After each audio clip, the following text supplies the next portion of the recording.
अस्सलाम वालेकुम नाजरीन, मेरा नाम अली रज़ा है और आप देख रहे हैं कराची टुडे। आज इस स्टूडियो में मौजूद हैं अब्दुल रशीद सोलंकी साहब।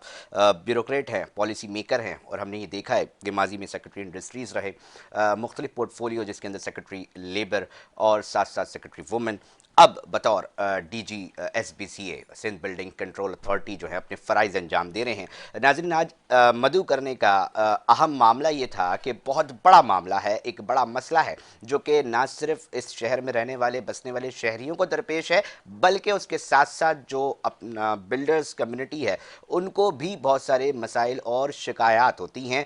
मगर हम ये देख रहे हैं कि अब कुछ इनकलाबी इकदाम जो हैं वो उठाए जा रहे हैं, चीज़ों को डिजिटलाइजेशन की तरफ लेकर जाया जा रहा है। इसके साथ साथ बहुत सारी बातें आज हम करेंगे। खुशामदीद कहते हैं सर, आपको बहुत बहुत शुक्रिया। सर, सबसे पहले तो मैं ये जानना चाहूँगा कि क्यों ये ज़रूरत पेश आ रही है कि अब सिंध बिल्डिंग कंट्रोल अथॉरिटी के मामलात को डिजिटलाइजेशन की तरफ लेकर जाया जाए। आप ऑनलाइन ऐप जो हैं वो बना रहे हैं। हमने माजी में ये देखा है कि लोग तो इस चीज़ से दूर भागते हैं कि कंप्लेंट्स ना आए, आप तो खुद अपनी ही एक डिजिटल ऐप ऑनलाइन जो है वो लॉन्च करने जा रहे हैं। ये तो एक अहम, एक अलग बात नज़र आ रही है। तो ये क्यों करने की वजह आ रही है, इसके ऊपर मैं पहले जानना चाहूँगा आपसे।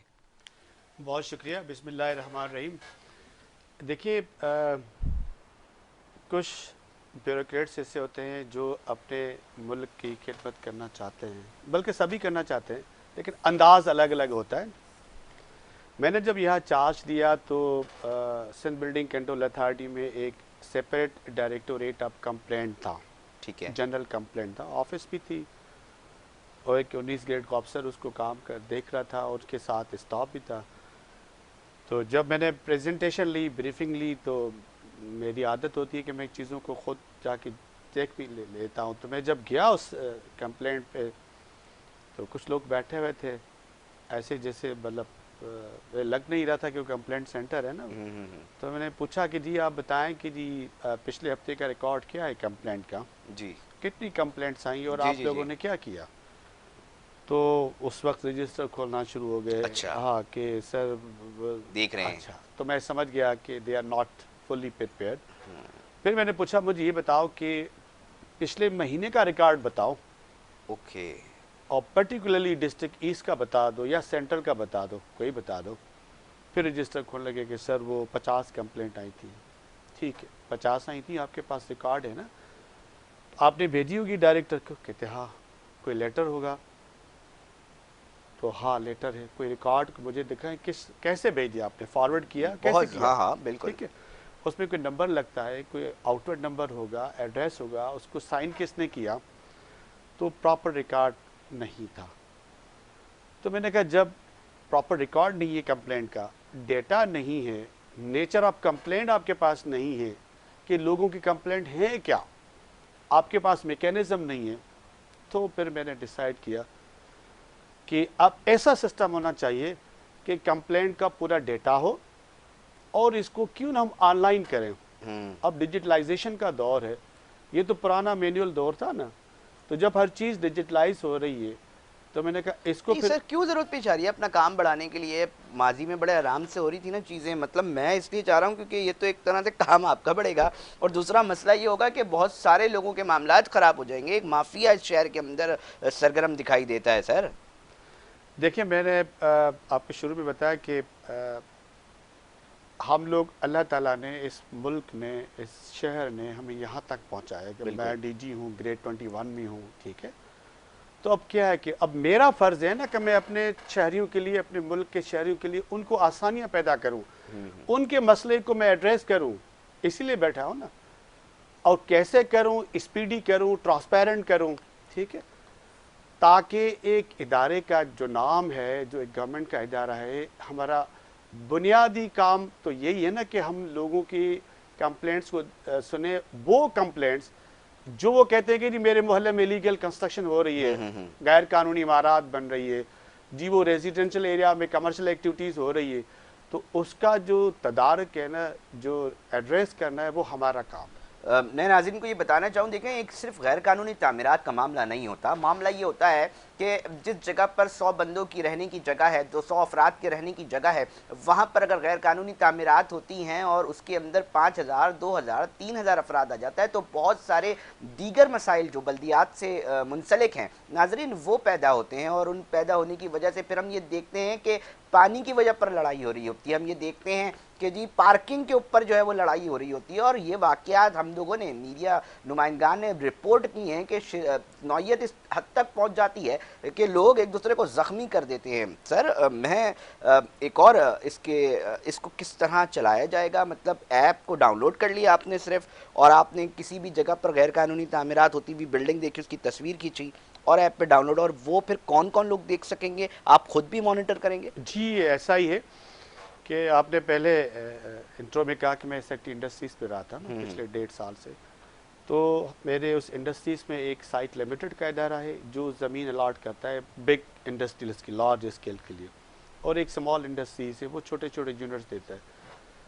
उनके रिकॉर्ड को मैंने कंप्यूटराइज किया है, डिजिटलाइज किया था, अलॉटमेंट से लेकर मैप, नक्शा, एनओसी आपको जो चाहिए, पानी की कनेक्शन चाहिए, बिजली की कनेक्शन चाहिए, रोड कटिंग चाहिए, वो तमाम का तमाम हम लोगों ने उसको डिजिटलाइज किया था।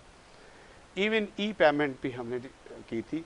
और इस काम के लिए हम लोगों ने पंजाब इंफॉर्मेशन टेक्नोलॉजी बोर्ड के साथ एग्रीमेंट किया, वो गवर्नमेंट टू गवर्नमेंट था।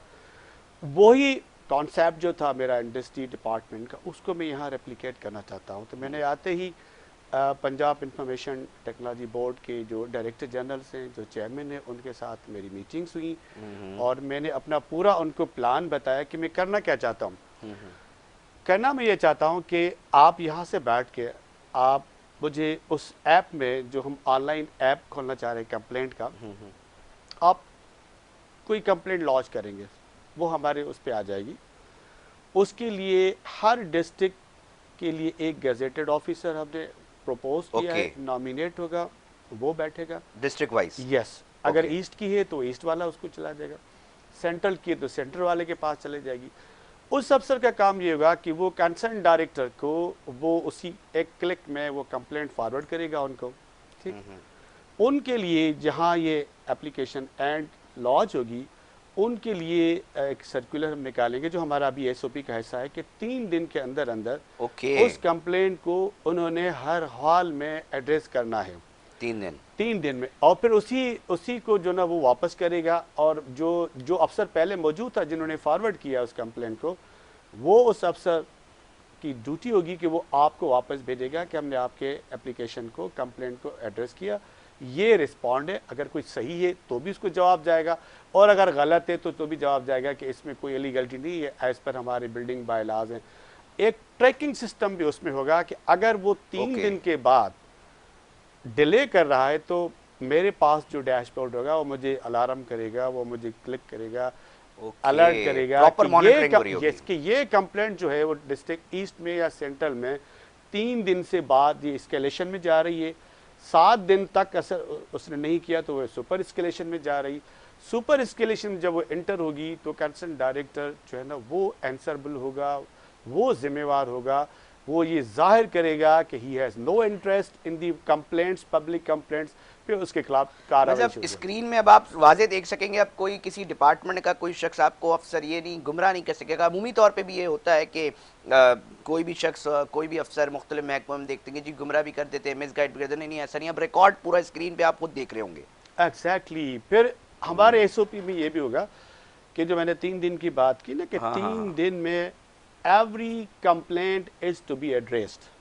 नहीं होगी एक हफ्ते में, फिर वीकली एक हमने weekly review meeting, performance review meeting हमारे उस एसओपी में शामिल है, जिसको हम इंश्योर करेंगे। देखिए, लोगों के कंप्लेंट को अगर हमने दयानतदारी के साथ एड्रेस किया तो बहुत सारे इश्यूज तो सेटल हो जाते हैं ना, बहुत सारे माफिया मसला। ये एक और बात और वो ऑनलाइन, अगर आपको आने की जरूरत ना पड़े, आप अपने मोबाइल पे ऐप पे डाउनलोड कर एप्लीकेशन कंप्लेंट, और 3 दिन के बाद उसी नंबर से आपको जवाब आ जाएगा। तो I think this would be great sir initiative. बहुत ज़्यादा ग्रेटफुल, मतलब एक आम आदमी को पता चल रहा होगा, क्योंकि एक अमूमी परसेप्शन ये है कि जी सारे इदारे मिले हुए हैं, सब मिले हुए हैं, काम नहीं होता। अब उम्मीदें भी टूटना शुरू हो गई हैं, और जब आप आवाम को इस तरह मोटिवेट करेंगे तो यकीनी तौर पे नताइज आएंगे। मगर एक और सवाल जो इस तमाम चीज़ें जब कोई भी अफसर ब्यूरोक्रेट करने निकलता है तो बहुत सारे चैलेंजेस होते हैं, बहुत सारा माफिया जो है वो सरगर्म हो जाता है, क्योंकि इस पर्टिकुलर इस डिपार्टमेंट के साथ बड़े लोगों के मफाद जो हैं वो वाबस्ता हैं। बहुत बड़े लेवल पे मुनज़्ज़म ग्रोह काम करते दिखाई देते हैं इस शहर के अंदर। आपके ही अफसरान जो हैं उनको कत्ल भी किया गया है, बहुत सारी जगहों पर ज़ख्मी भी हुए हैं। अब मैं ये जानना चाहूँगा कि जब इतना बड़ा एक मामला आप इतने लेवल पर ले जाएंगे, इस लेवल पे मॉनिटरिंग हो रही होगी, तो सीट पे रहना आसान रहेगा? क्योंकि अक्सर हम देखते हैं कि जी पता चलता है जी इसलिए सीट पर हटा दिया गया क्योंकि ये काम करने लगे थे, देखिए और अली भाई, मुखालिफत बहुत बढ़ जाती है। अल्लाह का शुक्र है, मैं जहाँ जहाँ रहा हूँ मैंने काम किया है, दिल के साथ काम किया है। हाँ, अगर आप लेबर की बात करेंगे तो लेबर पॉलिसी 2018 जो सेंट्रल गवर्नमेंट में है उस वक्त मैं सेक्रेटरी लेबर था बिल्कुल और मैंने आपने बनाई बनाई। हुई थी, ठीक है। अभी मैं इंडस्ट्रीज़ में था तो मैंने इंडस्ट्रियल पॉलिसी 2023 का ड्राफ्ट बनाया था। और क्योंकि वो अभी केयर टेकर सेटअप के बाद मेरी फ़ौरन वहाँ से ट्रांसफ़र हुई तो वो डॉक्यूमेंट तैयार पड़ा है। अगर आपके पास विल है ना तो ये आपको चैलेंजेस आते हैं, ठीक है। लेकिन अगर आप सब्र के साथ, तहम्मुल के साथ, अपनी टीम के साथ आप आगे बढ़ना चाहेंगे ना तो आप बढ़ेंगे। चैलेंजेस तो यकीन आएंगे, हर लेवल पे चैलेंज आते हैं, हर पोस्ट पे चैलेंजेस आते हैं, चाहे वो गवर्नमेंट में हो या किसी भी लेवल पे हो, चैलेंजेस हैं। लेकिन चैलेंजेस को भी तो सॉल्व करके आगे बढ़ना होता है ना। मैं लोग समझ बढ़ रहा रहे हूँ हैं, लोग बढ़ रहे हैं ना। और मैं आगे बढ़ूंगा। और रहा सवाल आपकी हटाने का या किसी को अच्छा नहीं लगे, वो तो गवर्नमेंट की मर्जी होती है, जिस अफसर को जब चाहे रख लेती है, जिस अफसर को चाहे जब हटा अच्छा देती है। सर, एक और मामला है अब्दुल रशीद सोलंकी साहब के, देखिए हम दुनिया भर में अब डिजिटलाइजेशन है, ग्लोबल वर्ल्ड है, हम देखते हैं सोशल मीडिया पे इको फ्रेंडली बिल्डिंग्स बन रही हैं, हम ये देखते हैं कि एनवायरनमेंट के ऊपर, ग्रीन स्ट्रक्चर के ऊपर काम हो रहा है। क्यों नहीं हो सकता? एक माशिया है कराची, सिंध का दारुल खिलाफा है, यहाँ पर हमें इको फ्रेंडली बिल्डिंग्स क्यों बनते दिखाई नहीं देती? आप लोग क्या रोल अदा कर सकते हैं? मैं कर रहा हूँ। मैं आपको बताऊं कि मैं पिछले हफ्ते आई वेंट टू इस्लामाबाद और सीडीए के अफसरान के साथ मेरी मीटिंग्स हुई, ओके। क्योंकि सीडीए ने ये स्टार्ट किया है ग्रीन पाकिस्तान के नाम से, इवन एनर्जी सेविंग प्रोजेक्ट के नाम से उन्होंने किए। तो ओके। वो मैंने उनके बायलास देखे और मैं यहाँ पे भी लाया, अपनी टीम को दिया है। आई वांट आल्सो कि कराची में ग्रीन कंस्ट्रक्शन का कंसेप्ट को मैं इंट्रोड्यूस करूँ with the coordination of the builders जो हमारे एसोसिएशन से। और आप देखें ना, दुबई मॉडल लेके आप कोलालमपुर का देखें, आप सिंगापुर का देखें, वहाँ पे ग्रीन कॉन्सेप्ट जो है ना बिल्डिंग का वो उन्होंने इनिशिएट किया है, ठीक है। उससे आपकी एनर्जी जो है ना वो सेविंग हो सकती है, आपका लुक चेंज हो सकता है, एनवायरनमेंट, क्लाइमेट। एनवायरमेंट ये आजकल तो मैंडेटरी है ना, क्लाइमेट चेंज जो है ना उससे उससे काफ़ी बेहतर हो सकती है अगर हम ग्रीनरी को हम इंक्रीज़ कर लेते हैं। ये मैं कह रहा हूँ, मैंने अपनी टीम को ये तीनों जो सक्सेस स्टोरी है ना हम उसी पर काम कर रहे हैं। ओके, मतलब और काम शुरू हो जी चुका है। काम शुरू हो चुका है। और एक दो कंसल्टेंट्स से मेरी डिस्कशन हो गई कि आप मुझे एक प्रपोजल दे दें ताकि मैं गवर्नमेंट के पास जाके, कैबिनेट के पास जाके वहाँ से ओके। मैं अप्रूवल ले लूँ ताकि उसको हम इनिशिएट करें, इंट्रोड्यूस करें। तो we are SBCA is working on it. SBCA अब वो जो है ना वो कोई 40-50 साल वाला, मैं आई डोंट वांट कि उसको ही कंटिन्यू करें। नई जिद्दत लाई जाए, नई इनिशिएटिव से इंट्रोड्यूस किए जाए, जैसे डिजिटलाइजेशन है, ट्रैकिंग एंड ट्रेसिंग का सिस्टम होना चाहिए। जब हमारी टीमें डेमोलिशन पे जा रही है तो हम उसको मॉनिटर करें कि प्रॉपर डेमोलिशन हो रही है ओहो। या कॉस्मेटिक डेमोलिशन हो रही है, या इवन कुछ ऐसे एलिमेंट्स होते हैं जो उनके साथ कुछ इस तरह की बात करते हैं। I want to check everything through जो सैटेलाइट सिस्टम है, प्रॉपर मॉनिटरिंग है, ताकि हम लोगों को आसानियां पैदा करें, किसी के साथ ज्यादती ना हो। और अगर कोई इलीगल अनऑथराइज्ड कंस्ट्रक्शन हो तो हम उसको डिमोलिश करें, उसको इरेडिकेट करें, उसको कंट्रोल करें।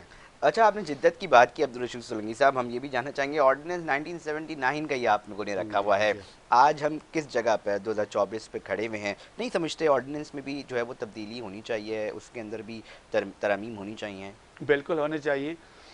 और again I will refer, 1979 yes, sir, आप ये देखें। मैं ये कहूँगा कि again I will refer back जब मैं सेक्रेटरी लेबर था हाँ 2015 से लेकर 2021 तक, तो 18th अमेंडमेंट आई थी ना। बिल्कुल। I was the first secretary labour Sindh में, और Sindh was the leading province जिन्होंने मैंने रिगार्डिंग 16 लेबर लॉज बनाए थे after approval of the cabinet और असेंबली से, और इन तमाम 16 लॉज की हमने 16 कवानीन रूल भी बनाए थे। ठीक है, तो यहाँ पे भी मैंने ये अपनी टीम से पूछा कि हम आप वाली बात के 2024 में आप ऑर्डिनेंस को लेकर 1979, अब तो इलेक्टेड गवर्नमेंट है, तो why not there should be a Sindh building control act 2024। हम उस पर काम करना शुरू कर दिया है अपने जो लॉ फर्म से। अच्छा, इस पे काम शुरू हो जी चुका है? बिल्कुल शुरू कर दिया, क्योंकि ये मेरी प्रायोरिटी एरिया थोड़ा है। सा इसके ऊपर भी थोड़ा सा शॉर्ट डिस्कस, थोड़ा डिस्क्राइब कर देना। हम ये भी चाहेंगे कि किस तरह उसके ऊपर आप क्या ऑर्डिनेंस के अंदर क्या चीज़ें जो अभी हम करना चाह डिस्कस रहे कर रहे हैं ना कि जी ग्रीन बिल्डिंग क्या होना चाहिए, उसमें कॉन्सेप्ट होना चाहिए, और आपकी जो जब बिल्डिंग बन रही है, जब बिल्डिंग बन रही है ड्यूरिंग द कंस्ट्रक्शन, तो उसको प्रॉपर चेक एंड वो करें कि जी जो मटेरियल इस्तेमाल हो रहा है वो अकॉर्डिंग टू अप्रूव्ड ड्राइंग है या नहीं है, क्योंकि रेशो आपको पता है बदलता रहता है। बिल्कुल बिल्कुल। और जिस पर वो अप्रूवल ले लेते हैं उस रेशो पर वो नहीं इम्प्लीमेंट नहीं बनाते। करते, जिसकी वजह से आप देखें जो नए नए प्रोजेक्ट्स बने 2 साल के अंदर उनकी बाहर की कंडीशन देखिए क्या हो जाता है। बहुत शहरी भी सर एक शिकायत करते दिखाई देते हैं। शहरी ये कहते हैं कि जनाब हम जो है वो अपना कोई फ्लैट जो है वो बुक कराते हैं, उसके बाद 3-3 साल 4-4 साल का हमें बोला जाता है कि जी आपको कब्ज़ा मिल जाएगा, और जब कब्ज़ा देने की बारी आती है तो जो बिल्डर साहब जो हैं वो लिफ्ट नहीं कराते, फ़ोन नहीं उठाते। तो सर लोग बड़ा परेशान हैं और उनके जेन्युइन मसले हैं ये।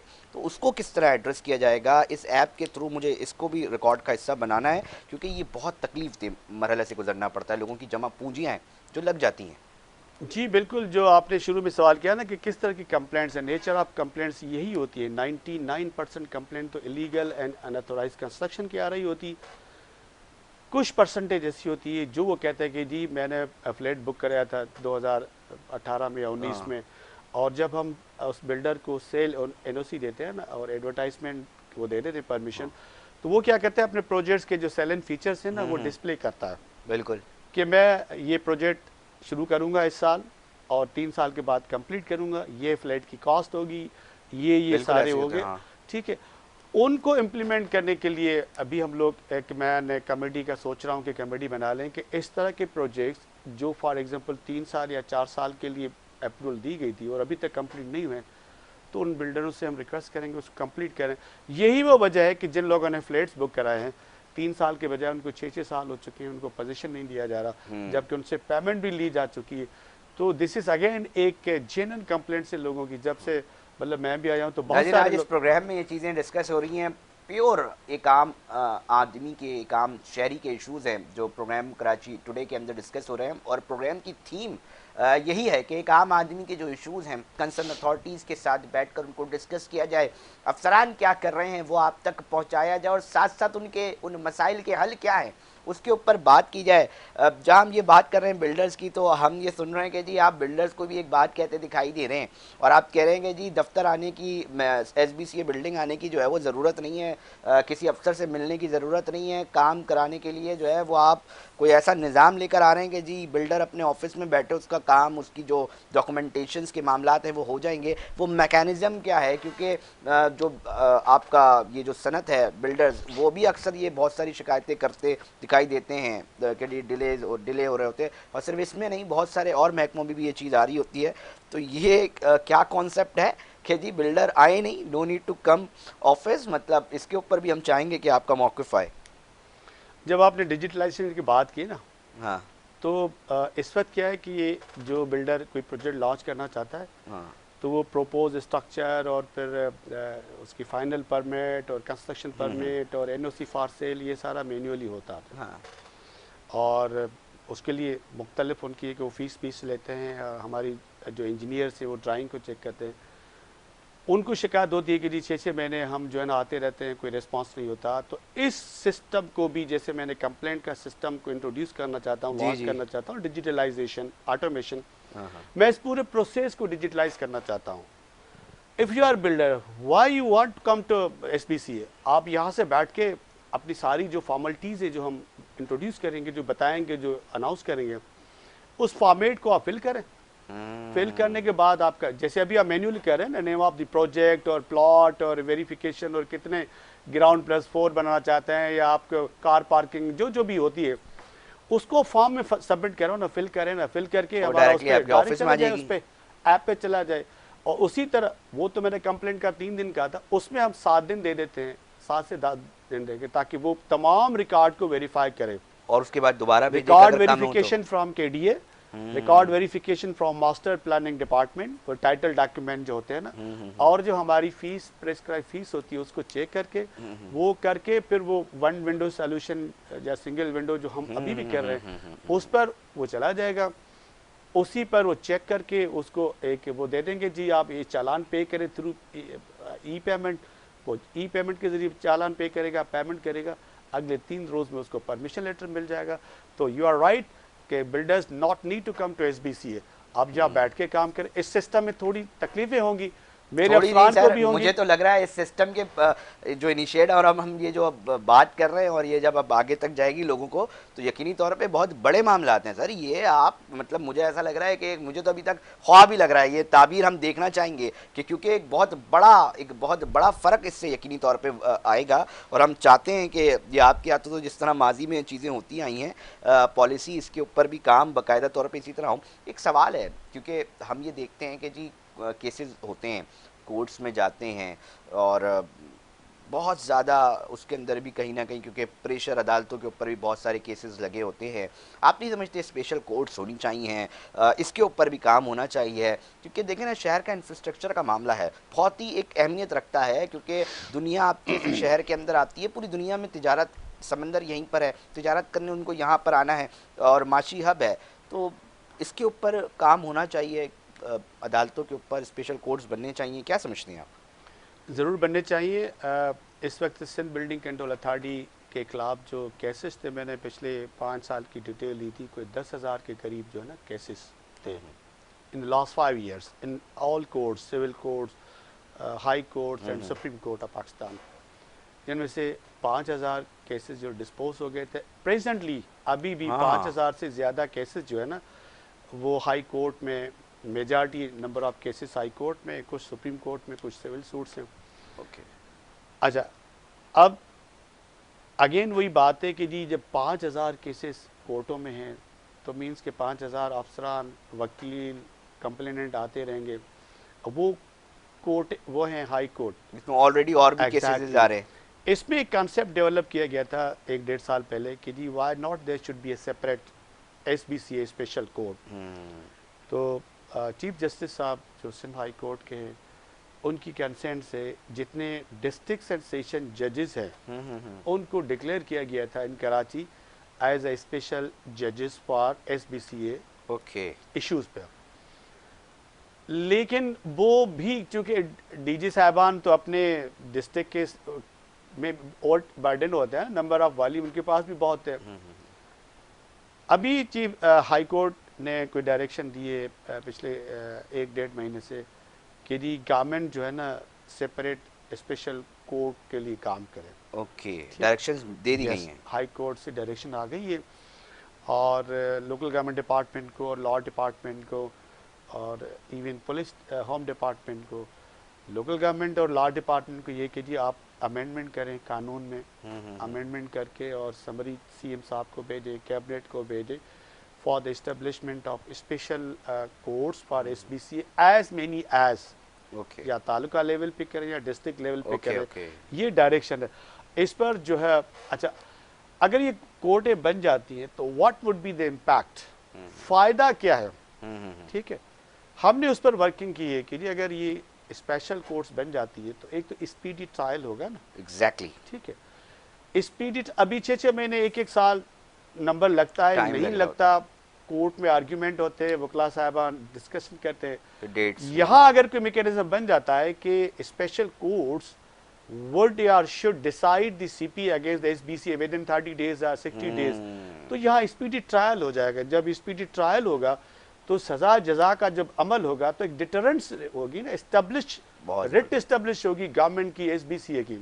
हमारे अफसरान भी खुल के जो है ना वो कंप्लेंट्स और सीपीज फाइल करेंगे अगेंस्ट द वायोलेटर्स, जो वायोलेशन बिल्डिंग की कर रहा है। समझ रहा हूँ। कुछ लोगों को जब सजा होगी, हम्म। अच्छा हमारा जो एक सेक्शन है एसबीसीओ का, उसमें अगर ये वायोलेशन प्रूव हो जाती है तो नॉट लेस देन 3 साल तक की सजा है और 50,000 तक का जुर्माना है। और जज साहब गैर चाहें, कानूनी तामीरात यस, के ऊपर। और जज साहब चाहें तो दोनों भी दे सकते हैं। तो अगर ये एक तो ट्रांसपेरेंसी होगी, स्पीडी ट्रायल होगा, लोगों को एक्सेस होगी कि वो कोर्टों में जाए, डिस्ट्रिक्ट एंड सेशन और हाई कोर्ट्स का प्रेशर जो है, बर्डन वो कम हो वो जाएगा। कम हो तो जाएगा। बेनिफिट्स बहुत हैं। बहुत है। बात कर रहे हैं हम DG Sindh building control authority Abdul Rashid Solanki साहब से। वक्त हुआ एक ब्रेक का नाजरीन, साथ ही जुड़े रहिएगा। ब्रेक पे जाते हैं, फिर हाजिर होंगे। कुछ और इम्पोर्टेंट बातें जो हैं आप तक पहुंचानी है, आप तक जो है अवेयरनेस देनी है, उसके ऊपर बात करेंगे।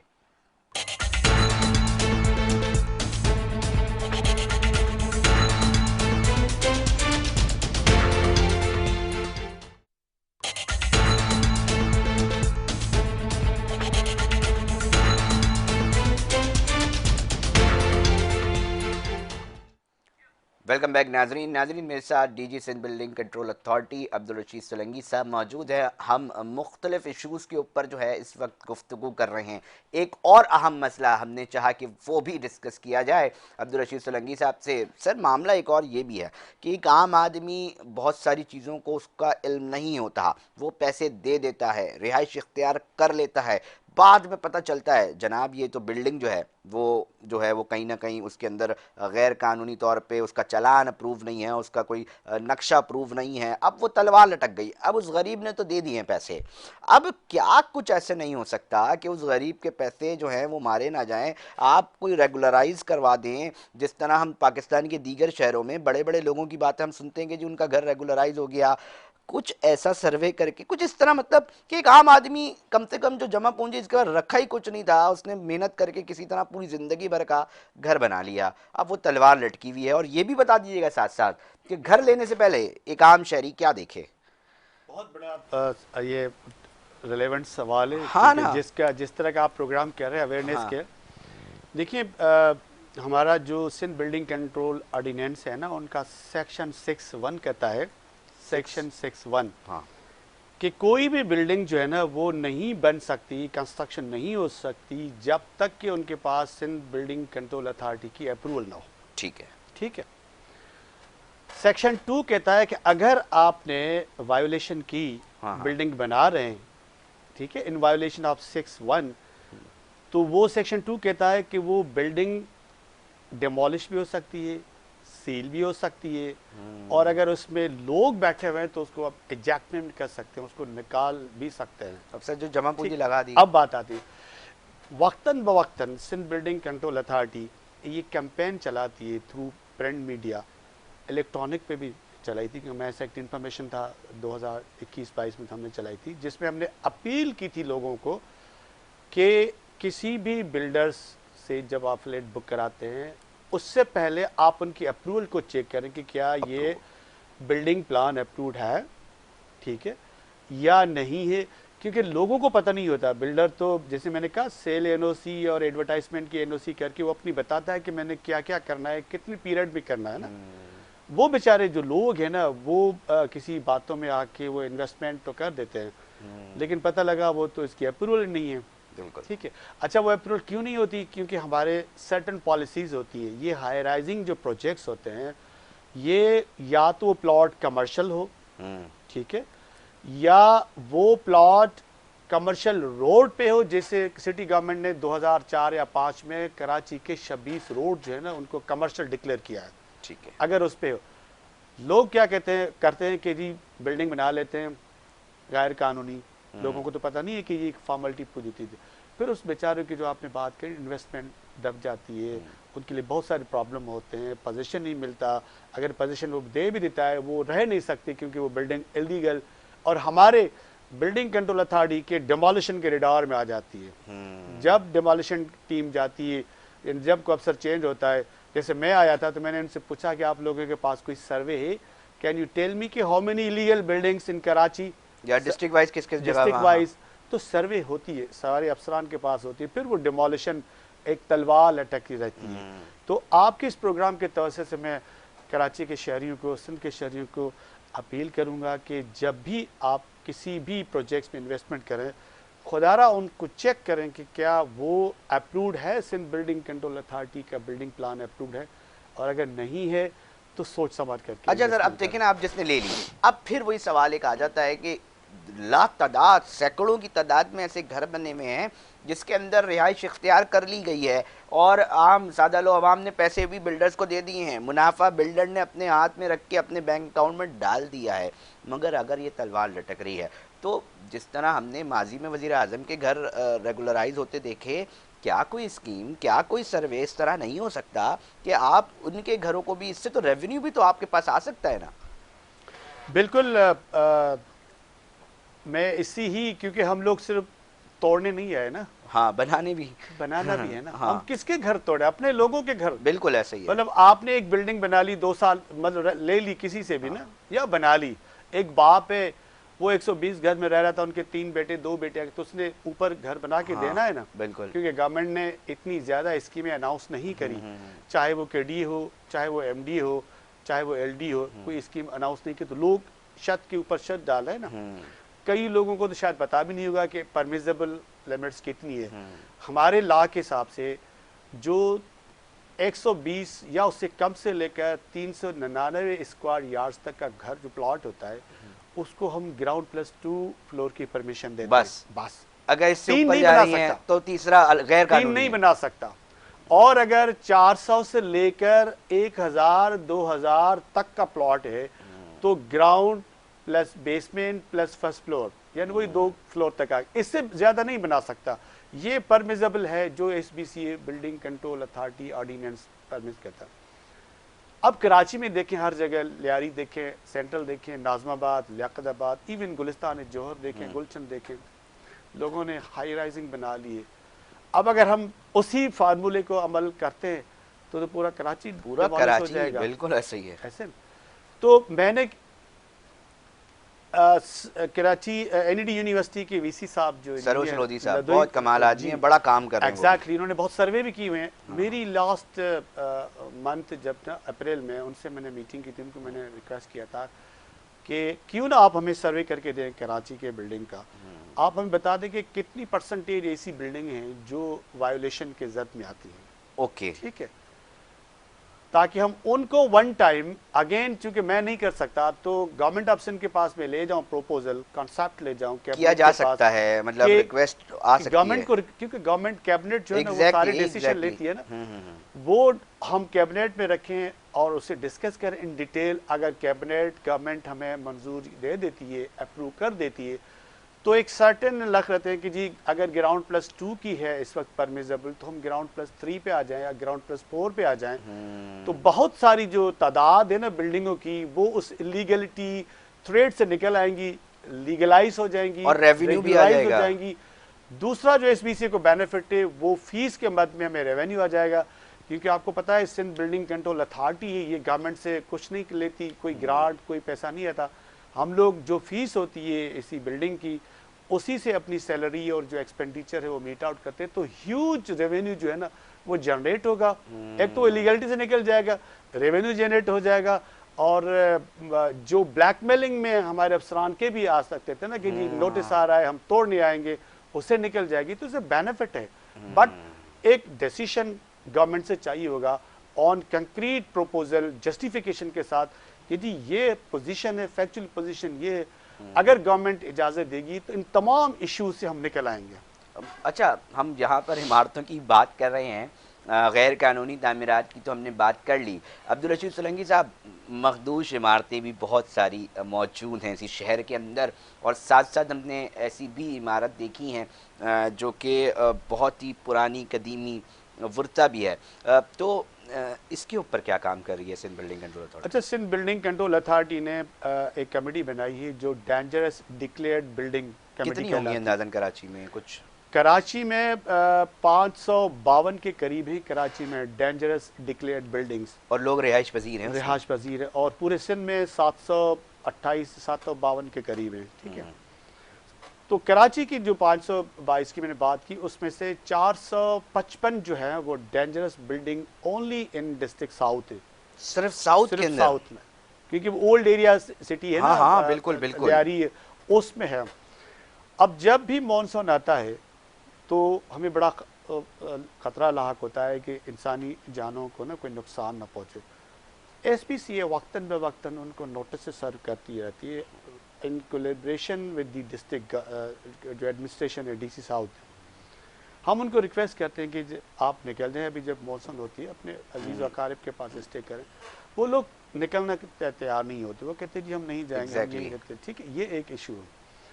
अभी चूँकि मानसून जोन में आने वाला है तो कमिश्नर साहब ने एक कमेटी बनाई है अपने डीसी साहबान के, उसमें जो हम सर्वे कर रहे हैं और नोटिस दे रहे हैं, सेंसिटाइज कर रहे हैं डोर टू डोर जाके कि आप देखिए यहाँ से चले जाएं। और दूसरा ये सर्वे हम कर रहे हैं कि अगर ज़्यादा जो मखदूश है ना, जो मतलब इमीडिएटली डिमोलिशेबल हो, हाँ। इसको तोड़ें, वो डिस्ट्रिक्ट गवर्नमेंट के साथ मिलके हम उन लोगों को एग्जैक्ट करा के और उनको बिल्डिंग को तोड़ें ताकि जानी नुकसान को बचाया जा सके। ये अभी कमिश्नर साहब ने 2-3 दिनों में मीटिंग की मुसलसल और कमेटियाँ नोटिफाई हो गई। ये तमाम जो है ना, जिसमें डिस्ट्रिक्ट साउथ से हमने 4 बंदे उन्होंने मांगे थे कि 4 बंदे दे दें ताकि हमारे साथ, क्योंकि ज़्यादा बिल्डिंग है। बाकी डिस्ट्रिक्ट्स में कहीं 50 है, कभी 40, कहीं 40 है, कहीं 30 है, कहीं 28 है। उधर से एक बंदा हमारा मांगा गया है कमेटी में। और we are working on this exercise कि जब हम उनको रिक्वेस्ट करें कि इसको खाली करें। लोग नहीं निकलते अली भाई, लोग नहीं निकलते। वो कहते हैं जी हम कहाँ जाएं, हमारे पास कोई अल्टरनेट नहीं है। जिनसे मैंने बात की, क्योंकि लास्ट अप्रैल में भी बरसात हुई थी ना कराची में, बिल्कुल बिल्कुल, हाँ। मैं खुद भी था, लियारी में गया था।